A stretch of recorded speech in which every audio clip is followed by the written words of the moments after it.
गोस्वामी महाराज जी के चरित्र। नमो विष्णुपादाय रूपानुग प्रियाय च श्रीमते भक्ति दयित माधव स्वामी नामिने कृष्ण अभिन्न प्रकाश से मूर्ते दीनकारिणे क्षमा गुणवताराय गुरवे प्रभुवे नमः। भक्तिता प्रीति सद्धर्मा गुरु प्रीति वदर्शने ईशो ध्यान प्रभावस्य प्रकाशकाय ते नमः। श्रीचत्रे प्रभुपादस्य सानुदार्शिकीतये सारस्वतप्रग्रहण संवर्धनाय ते नमः। श्री भक्तिदयित नामाचार्य वर्यम जगद्गुरु वंदे श्री माधवम देवम गोस्वामी प्रवरम प्रभु। विश्वव्यापी श्री चैतन्य मठ एवं श्री गौड़ीय मठ समूह के प्रतिष्ठात्मक नित्य लीला प्रविष्ट परमहंस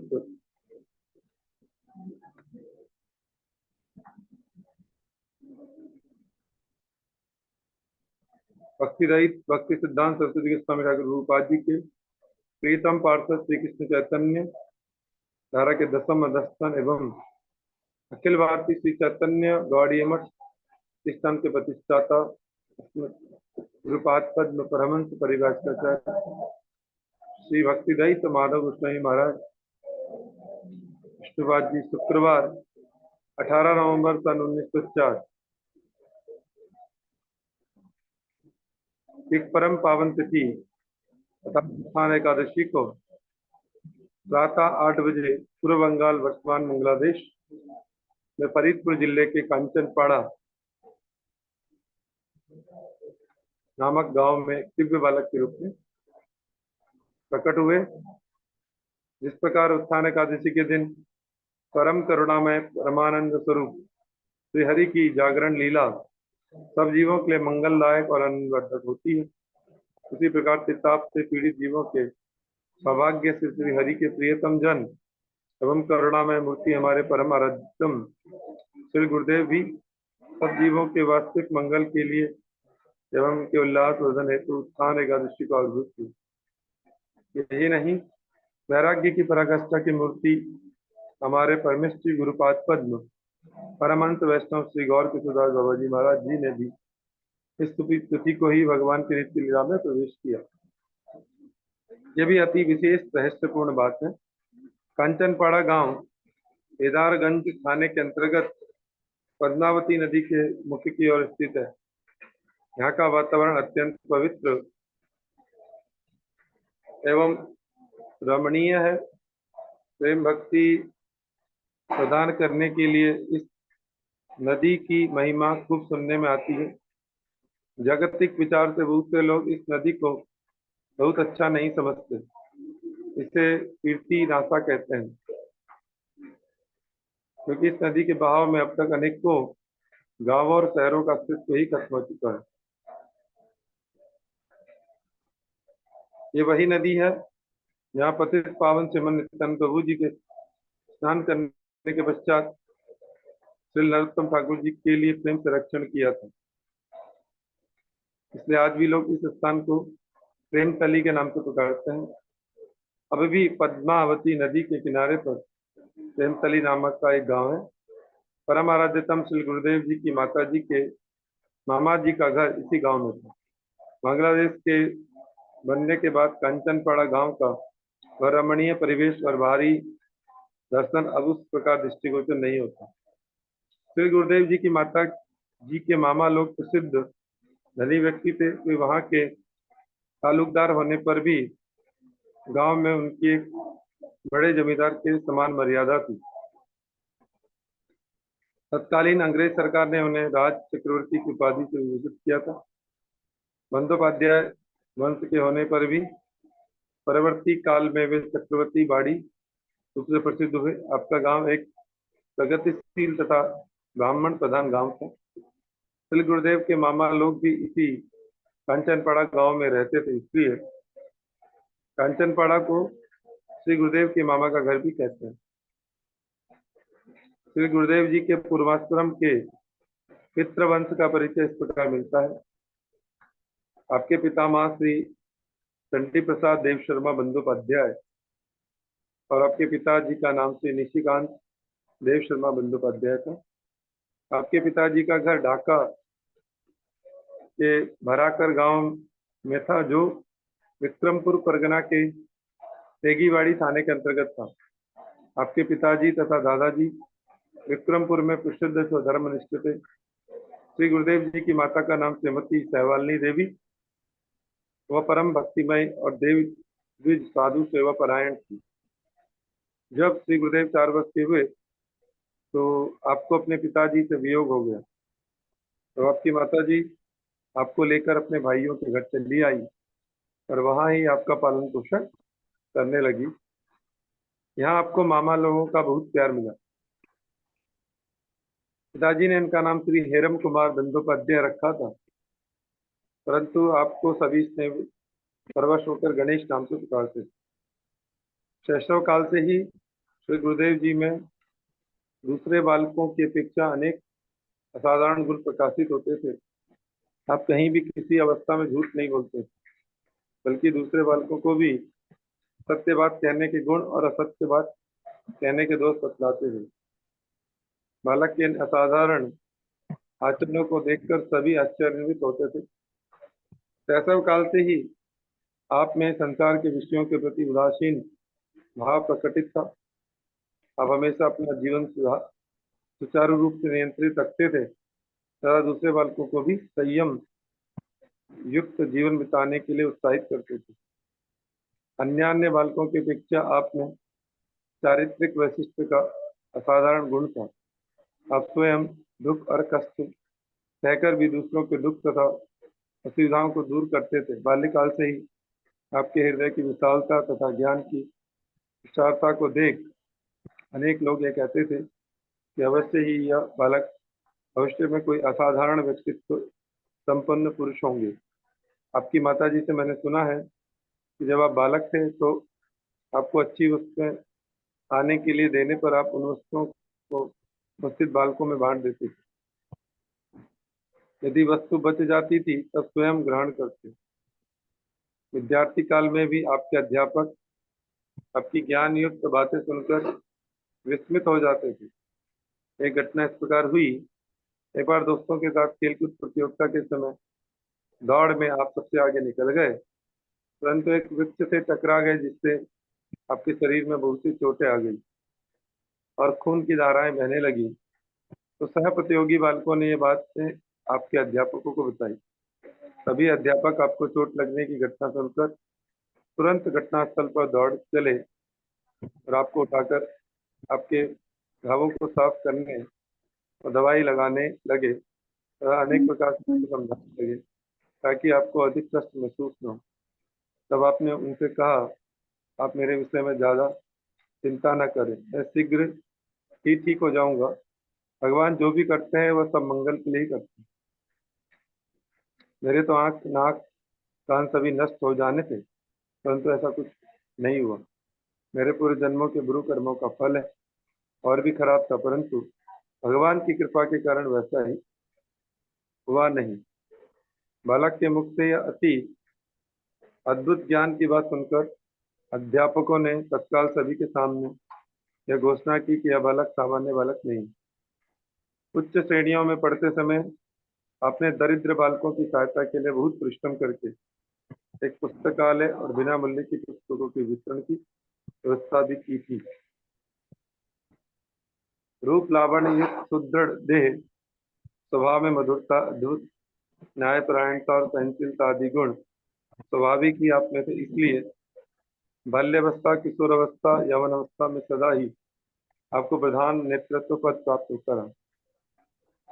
आपको नेतृत्व की प्राप्ति प्रार्थना करके या वोट द्वारा प्राप्त नहीं होती थी, बल्कि स्वाभाविक ही अपने गुणों के प्रभाव से प्राप्त हो जाती थी।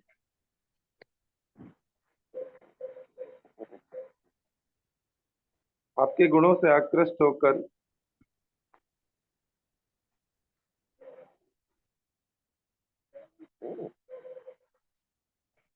सब लोग सभी अवस्थाओं में आपको अपना नेतृत्व नेता चुनकर सुख अनुभव करते थे। वास्तविकता यही थी कि उनकी स्वाभाविक गुरुता, आदर्श प्रियता और योग्यता ही सदैव उनको नेतृत्व पद प्रदान करती थी। तो पुरुष तथा दीर्घाकृति रहने के कारण आप यौवन काल में खेलों में बहुत ही निपुण थे। वे खिलाड़ी भी सदा आपको अपना कप्तान बना लेते थे। नाटक आदि में अभिनय करने की भी आप में अत्यंत अद्भुत कौशलता थी, जिससे आपको इस क्षेत्र में भी नेतृत्व पद प्राप्त होता रहेगा। इस प्रकार कोई ऐसा क्षेत्र नहीं था जिसमें आपको स्वाभाविक की दक्षता और प्रवीणता प्राप्त नहीं हुई। यही नहीं, समस्त परोपकारी संस्थाओं में भी नेता के रूप में आप ही उनकी परिचालना करते रहे। देश की स्वाधीनता के आंदोलन में भी आपने अपने आप को नियोजित किया था। श्री गुरुदेव आदर्श मातृभक्त थे। आपकी माताजी आपको अपने पास बिठाकर विभिन्न शास्त्र ग्रंथों का स्वयं पाठ करती थी एवं आपके द्वारा भी पाठ कराती थी। इस प्रकार वह धर्मपरायण माता आपका धर्म विषय में तथा ईश्वर आराधना में उत्साह बढ़ाती थी। नियमित रूप से प्रतिदिन गीता पाठ करते करते आपको 11 वर्ष की आयु में ही सारी गीता जी कंठस्थ हो गई थी। श्री गुरुदेव जी की शिक्षा कांचनपाड़ा ग्राम तथा भट्टग्राम में हुई। उच्च शिक्षा प्राप्त करने के लिए उसके बाद आप कलकत्ता आ गए। कलकत्ता आने पर हृदय में भगवान के लिए विरह व्याकुलता बहुत तीव्र हो गई। आपके पूर्वाश्रम के संबंधी श्री नारायण मुखोपाध्याय आपको आपके कमरे में व्याकुलता से भगवान को पुकारते हुए रोते हुए देखा करते थे। उस समय आप दिन में एक बार ही प्रसाद पाते थे और सब समय भगवान के चिंतन में बिताते थे। एक रात श्री गुरुदेव जी ने कपरू स्वप्न देखा कि नारद ऋषि जी ने आकर आपको सांत्वना दी तथा मंत्र प्रदान किया और कहा कि इस मंत्र को जप से तुम्हें सबसे प्रिय वस्तु की प्राप्ति होगी। परंतु स्वप्न टूट जाने के पश्चात बहुत चेष्टा करने पर भी वो सारा मंत्र आपको याद नहीं हो पाया। मंत्र भूल जाने पर आपके मन बुद्धि में अत्यंत क्षोभ हुआ और दुख के कारण आप मोहित हो गए। सांसारिक वस्तुओं से उदासीनता चरम सीमा पर पहुंच गई और आपने संसार को त्याग देने का संकल्प लिया। उस समय आपकी माताजी दुर्गापुर में रहती थी। आप अपनी माताजी का आशीर्वाद प्राप्त करने के लिए दुर्गापुर पहुंच गए। आपकी भक्तिमती माताजी ने भी आपके संकल्प में बाधा नहीं दी। तब क्या था, भगवान के दर्शनों की तीव्र इच्छा को लेकर और संसार को त्याग कर आपने हिमालय की ओर प्रस्थान किया। लोहा जिस प्रकार चुंबक द्वारा खींचे जाने पर किसी बाधा की परवाह नहीं करता, उसी प्रकार जब आत्मा में भगवान का तीव्र आकर्षण उपस्थित होता है तब जगत का कोई भी बंधन या बाधा उसको रोकने में समर्थ नहीं होता। हृदय में तीव्र इच्छा को लेकर आप हरिद्वार आ गए। यहाँ से अकेले ही बिना किसी सहायता के हिमालय पर्वत पर चले गए। जंगलों से घिरे हुए निर्जन पहाड़ पर 3 दिन और 3 रात भोजन और निद्रा का त्याग करके आप एकाग्रचित होकर अत्यंत व्याकुलता के साथ मस्त होकर भगवान को पुकारते रहे। भगवान के दर्शनों की तीव्र इच्छा होने के कारण आपका बाह्य ज्ञान जैसे लुप्त प्राय हो गया था। उसी समय वहाँ आकाशवाणी हुई।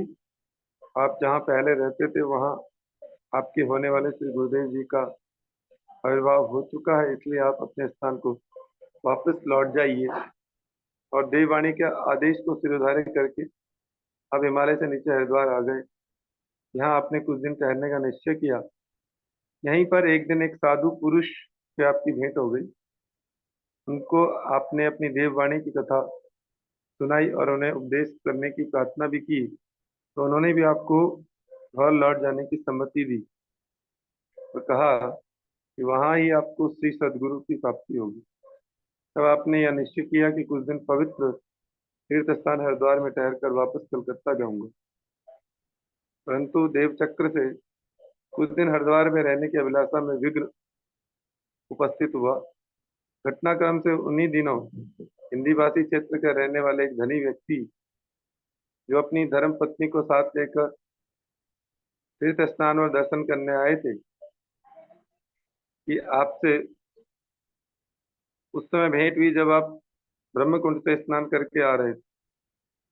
आपकी यौवनस्था और सुंदरता को देख दोनों आकर्षित हुए और उन्होंने आपको बहुत से फल और मिठाई भेंट की। आपको अपने वास स्थान पर चलने के लिए बार बार प्रार्थना की। प्रतिदिन इस प्रकार भेंट देने और बार बार अनुरोध करने पर सदाचारता के नाते आप एक दिन उनके घर चले गए। सेठ और सेठानी जी ने आपको बहुत सी खाने की वस्तुएं दी और आपके साथ बहुत प्यार और स्नेह का व्यवहार किया तथा बाद में ये प्रस्ताव रखा कि यदि आप उनके प्रतिपाल्य पुत्र बन जाएं, क्योंकि उनके कोई संतान न थी, तो आप उनकी सारी संपत्ति के अधिकारी बन सकते हैं। आपके समक्ष वे ऐसा प्रस्ताव रखेंगे आपने कभी सोचा भी नहीं था। मन ही मन आपको चिंता हुई, मैं तो सारे संसार को छोड़कर आया हूँ, परंतु माया मुझे एक अन्य तरीके से आकर्षण करना चाहती है। आपने उनके प्रस्ताव को अस्वीकार कर दिया और आप उनके वास स्थान से चले गए। किंतु सेठ सेठानी आपके प्रति इतने स्नेहाविष्ट हो गए थे कि वे प्रतिदिन आपके पास जाकर अपना प्रस्ताव स्वीकार करने के लिए हठ करने लगे। जिस हृदय में भगवान को पाने की निष्कपट इच्छा और तीव्र व्याकुलता हो, उस हृदय को जगत का कोई भी प्रलोभन खींच नहीं सकता। परंतु जो विषयों की अभिलाषा रखते हैं, ऐसे पुरुषों द्वारा इस प्रकार विपुल संपत्ति का अधिकारी बनने के सुअवसर का परित्याग संभव नहीं है। हृदय में भोगों की आकांक्षा न होने और श्री भगवान की आराधना की निष्कपट तीव्र इच्छा होने के कारण आपने इस प्रस्ताव को विविधा युक्त समझा और उसे ग्रहण न करके हरिद्वार में अधिक ठहरने की इच्छा को छोड़कर कलकत्ता वापस आ गए। यह घटना लगभग 1925 की है। इसी वर्ष श्री गुरुदेव अपने बचपन के दोस्त श्री नारायण चंद्र मुखोपाध्याय आदि के साथ श्री मायापुर धाम में पहुंचे। वहीं श्री चैतन्य मठ में आपकी श्री भक्ति सिद्धांत सरस्वती गोस्वामी प्रभुपाद जी के प्रथम दर्शन थे। श्री प्रभुपाद जी के महापुरुषोचित अलौकिक व्यक्तित्व को देखकर आप उनकी ओर आकृष्ट हुए। उस समय हमारी कथा कहते कहते श्री प्रभुपाद जी ने आपको कहा कि श्री विग्रहों का दर्शन करना ठीक बात है, किंतु दर्शन करने से पहले दर्शन करने का तरीका सीखना होगा। काम नेत्रों के द्वारा दर्शन नहीं होते हैं, प्रेम नेत्रों के द्वारा देखना होगा। उसी दिन एस.एन. घोष अपनी पत्नी सहित श्री प्रभुपाद जी से दीक्षित हुए थे। मायापुर से कलकत्ता वापस आकर आप प्रतिदिन नियमित रूप से श्री प्रभुपाद जी के पास नंबर 1 उल्टा डांगा जंक्शन रोड पर स्थित मठ में हरिकथा सुनने के लिए जाने लगे।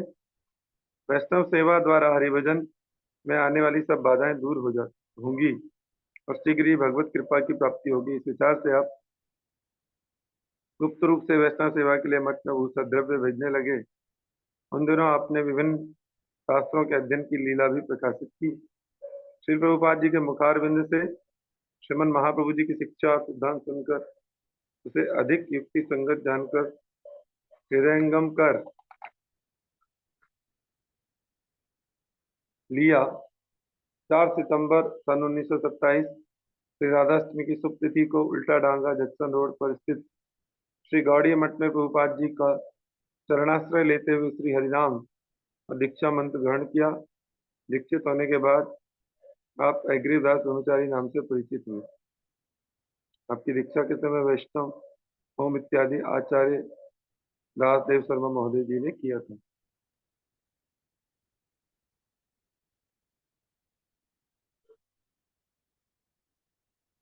दीक्षा ग्रहण के कुछ समय बाद श्री गुरुदेव कृष्ण व काष्ण भक्त की सेवा में संपूर्ण रूप से आत्मनियोग करने के लिए मठवासी हो गए।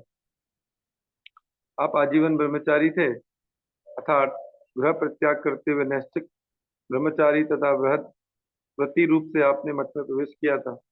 आपकी एकांतिक गुरु निष्ठा, विष्णु वैष्णव सेवा के लिए सदैव तत्परता और सेवाओं में बहुमुखी योग्यता ने आपकी बड़ी थोड़े समय में ही श्रील भक्ति सिद्धांत सरस्वती गोस्वामी प्रभुपाद जी के एक पार्षद के रूप में गिनती करवा दी। आपकी आलस्य रहित महा उद्यम, युक्त सेवा, प्रतिष्ठा तथा सब कार्यों में आपकी सफलता को देखकर श्री भक्ति सिद्धांत सरस्वती प्रभुपाद जी ऐसा कहते थे, आप में अद्भुत एनर्जी है। श्रील प्रभुपाद जी के विराट प्रतिष्ठान को चलाने के लिए वो पाश्चात्य देशों में श्रीमन महाप्रभु जी की वाणी का प्रचार करने के लिए बहुत अधिक खर्चा हुआ करता था, जो कि भिक्षा द्वारा संग्रह किया जाता था। संग्रह कार्यों में हमारे श्री गुरुदेव जी भी एक श्रेष्ठ संग्रहकारी थे, कलेक्टर, जिन लोगों को भी आपकी रमणीय और गौर कांति युक्त श्रीमूर्ति का दर्शन तथा आप श्रीमुख सवारी के दामद पान करने का सौभाग्य प्राप्त हुआ, वे लोग आपके प्रति आकृष्ट हुए बिना नहीं रह सकते। आपके दर्शन मात्र से बहुत से लोग अपने अंदर आपकी सेवा देने की स्वतः प्रेरणा प्राप्त कर सेवा देने को उतावले हो जाते। बहुत से लोग आपके द्वारा कुछ सेवादान किए जाने का आग्रह भी किया करते। श्री प्रभुपाद जी के निर्देशानुसार मद्रास में दीर्घ काल तक अवस्थान करते हुए आपने मद्रास गौड़ी मठ की जमीन संग्रह एवं श्री मंदिर, साधु निवास, सत्संग भवन निर्माण आदि विषयों में मुख्य रूप से यत्न किया था। इस कार्य के लिए आपने अपने ज्येष्ठ सतीर्थ बड़े गुरु भाई परिव्राजकाचार्य चंडी स्वामी भक्ति रक्षक श्रीधर महाराज और परिव्राजक चंडी स्वामी भक्ति हृदय वन महाराज जी से विशेष प्रेरणा ली। इन सब कार्यों में होने वाले खर्चों के लिए आपने विपुल प्रचेष्टा की, इसलिए मद्रास के प्रधान व्यक्ति आपके साथ विशेष भाव से परिचित हो गए। जनसाधारण में भगवत स्मृति उदय कराने के लिए श्रील प्रभुपाद जी ने कलकत्ता, ढाका, पटना, काशी आदि विशेष स्थानों में सत्शिक्षा प्रदर्शनी की व्यवस्था की। भारत के विभिन्न स्थानों में एवं विदेशों में भी मठ तथा प्रचार केंद्रों की स्थापना हुई। ब्रजमंडल परिक्रमा, नवदीप परिक्रमा के आयोजन किए गए।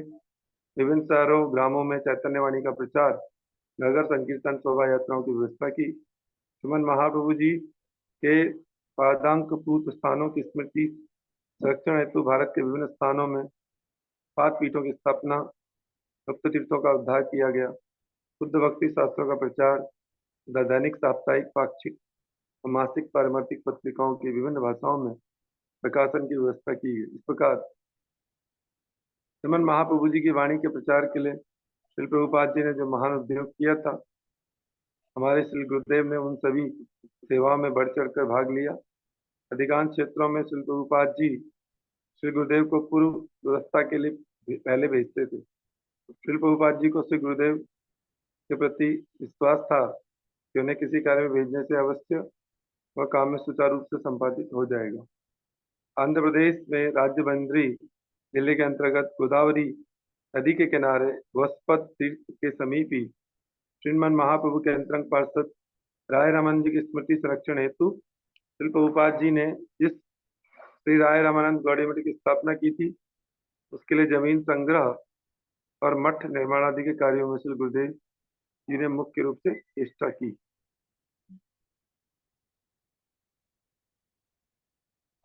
श्री गुरुदेव जी की मूर्ति परम सुंदर थी, आपका व्यक्तित्व अलौकिक व आपका व्यवहार अति माधुर्यपूर्ण था। आपने अधिक आधुनिक युक्तियों और अकाट्य शास्त्र प्रमाणों के द्वारा समझाने की ऐसी क्षमता थी कि बड़े से बड़े व्यक्ति भी आपके वशीभूत हो जाते, आपको संतुष्ट कर सकने पर आपको कृतार्थ समझते थे। श्री प्रभुपाद जी के मनोभिष्ट सेवा, श्री गुरुदेव जी का ध्यान, ज्ञान, जब वह सर्वस्व था, सेवा कार्य के लिए बिना खाए बिना सोए प्राणपण से जिस प्रकार आपने परिश्रम किया, आधुनिक युग के सेवक उस सेवा परिश्रम की कल्पना भी नहीं करते। आपका अपने गुरुदेव के प्रति जिस प्रकार एकांतिक और निष्कपट अनुगत्य था, वह एक आदर्श है। आप अपने गुरुदेव जी के निर्देश के बगैर कभी भी किसी काम में उत्साही नहीं होते थे।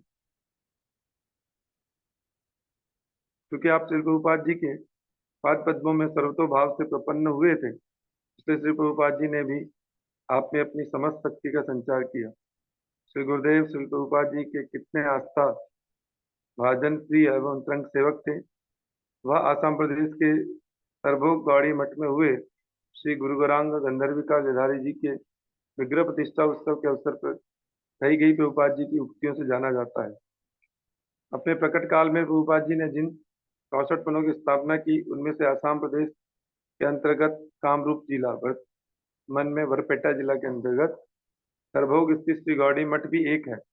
श्री प्रभुपाद जी ने गुरुदेव जी को उनके ज्येष्ठ सतीर्थ रंडी स्वामी भक्ति रक्षक श्रीधर महाराज, श्री जानकी वल्लभ आदि सेवकों के साथ महोत्सव की व्यवस्था के लिए सरभोग भेजा था। उस समय गुरुदेव जी के ज्येष्ठ गुरु भाई भक्ति विज्ञान आश्रम महाराज जी के ऊपर मठ का दायित्व था।